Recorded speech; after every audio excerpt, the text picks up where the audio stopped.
केंद्रीय स्वास्थ्य मंत्री हर्षवर्धन ने कहा है कि 10 सेकंड तक सांस रोक पाने में सक्षम होने पर कोविड-19 नहीं होने का दावा गलत है। उन्होंने कहा ये सटीक मापदंड नहीं है। अगर आपको कोविड-19 के कोई लक्षण महसूस हो रहे हो तो टेस्ट करवाइए। उन्होंने कहा गलत या अधूरी जानकारी पहचान और रिकवरी में देरी करा सकती है। केंद्र ने कथित तौर पर कहा है कि सोशल मीडिया पर कोविड-19 से जुड़े लगभग 100 पोस्ट सरकार की आलोचना की वजह से नहीं बल्कि गलत सूचना के कारण हटाए गए थे। बतौर रिपोर्ट्स आईटी मंत्रालय ने कहा है कि कुछ लोग कोविड-19 महामारी को लेकर डर पैदा करने के लिए सोशल मीडिया का दुरुपयोग कर रहे थे। प्रधानमंत्री गरीब कल्याण अन्न योजना के तहत यूपी सरकार 3.59 करोड़ राशन कार्ड धारकों पर 14.78 करोड़ लाभार्थियों को मई जून के महीने में 5 किलोग्राम प्रति व्यक्ति अतिरिक्त राशन मुफ्त देगी। प्रमुख सचिव वीना कुमारी मीना के मुताबिक कोविड-19 प्रोटोकॉल के तहत राशन की दुकान पर नोडल अधिकारी की देखरेख में वितरण कार्य किया जाएगा।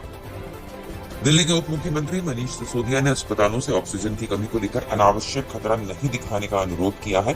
उन्होंने ट्वीट किया, मेरे पास एक ऐसा अस्पताल का आपातकालीन कॉल आया जिसके पास करीब 72 घंटे की ऑक्सीजन उपलब्ध थी। उन्होंने कहा, ऐसा करने से जरूरतमंद अस्पतालों पर तक मदद पहुंचाने में समस्या आ रही है। राजस्थान सरकार ने रविवार को 24x7 कोविड-19 हेल्पलाइन नंबर 2225624 और 2225000 जारी कर दिए। राज्य के स्वास्थ्य मंत्री रघु शर्मा ने कहा कि आरसीएच के निदेशक डॉक्टर लक्ष्मण सिंह भोला इस हेल्प डेस्क के इंचार्ज होंगे। शर्मा ने कहा कि राज्य में 14,389 ऑक्सीजन वाले बेड और 4,477 आईसीयू बेड उपलब्ध है और अस्पतालों में बेड की कोई कमी नहीं है।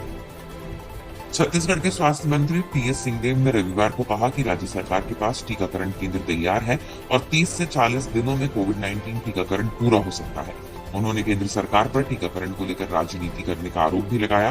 टीएस सिंहदेव ने आगे कहा कि वैक्सीन उपलब्ध नहीं होने पर टीकाकरण करना संभव नहीं है।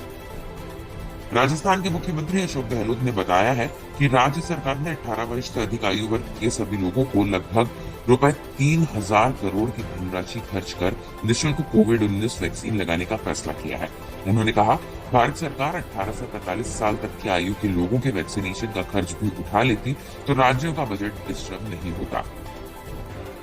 भारत में बढ़ते कोविड-19 मामलों के बीच पाकिस्तान के विदेश मंत्री महमूद कुरैशी ने ट्वीट किया है कि पाकिस्तान ने भारत को औपचारिक तौर पर वेंटिलेटर, बाईपैप, डिजिटल एक्सरे मशीनें, पीपीई समेत राहत सामग्रियों और सहयोग की पेशकश की है। उन्होंने लिखा, कोविड-19 एक रिमाइंडर है कि मानवीय मुद्दों पर राजनीतिक विचार से अलग रिस्पॉन्स देने की जरूरत होती है।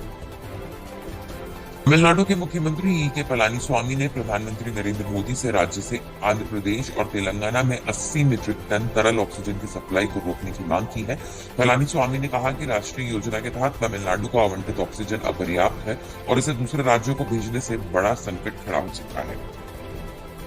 प्रगतिशील समाजवादी पार्टी के नेता और विधायक शिवपाल सिंह यादव ने उत्तर प्रदेश के मुख्यमंत्री योगी आदित्यनाथ को पत्र लिखकर इटावा स्थित आयुर्विज्ञान विश्वविद्यालय में बंद पड़े ऑक्सीजन प्लांट को तत्काल शुरू कराने की मांग की है।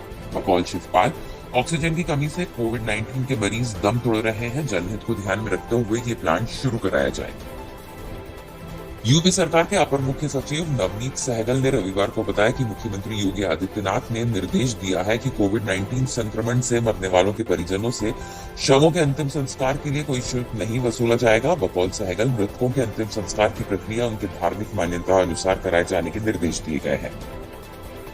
उत्तर प्रदेश के मुख्यमंत्री योगी आदित्यनाथ ने बताया है कि लखनऊ और वाराणसी में रक्षा अनुबंध एवं विकास संगठन की ओर से बनाए जा रहे 2 कोविड-19 अस्पताल 30 अप्रैल तक क्रियाशील हो जाएंगे।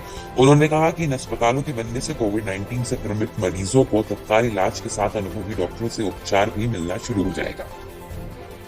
अमेरिका के राष्ट्रीय सुरक्षा सलाहकार जैक सुलिवन ने कहा है कि भारत में कोविड-19 के गंभीर प्रकोप में अमेरिका चिंतित है। सुलिवन ने ट्विटर पर कहा कि इस महामारी का बहादुरी से मुकाबला कर रहे हैं। हमारे भारतीय दोस्तों और पार्टनर्स को हम और अधिक आपूर्ति और समर्थन देने के लिए 24 घंटे काम कर रहे हैं। गुजरात के सूरत सिविल अस्पताल में कुछ डॉक्टर्स और हेल्थ केयर वर्कर्स ने कोविड-19 से संक्रमित एक मरीज का बर्थडे सेलिब्रेट किया। इसका एक वीडियो सोशल मीडिया पर वायरल हुआ है, जिसमें पीपीई किट पहने दिख रहे स्टाफ मेंबर्स मरीज के सामने तुम जियो हजारों साल गाना गा रहे हैं। वार्ड में मौजूद बाकी मरीज भी तालियां बजाते दिख रहे हैं।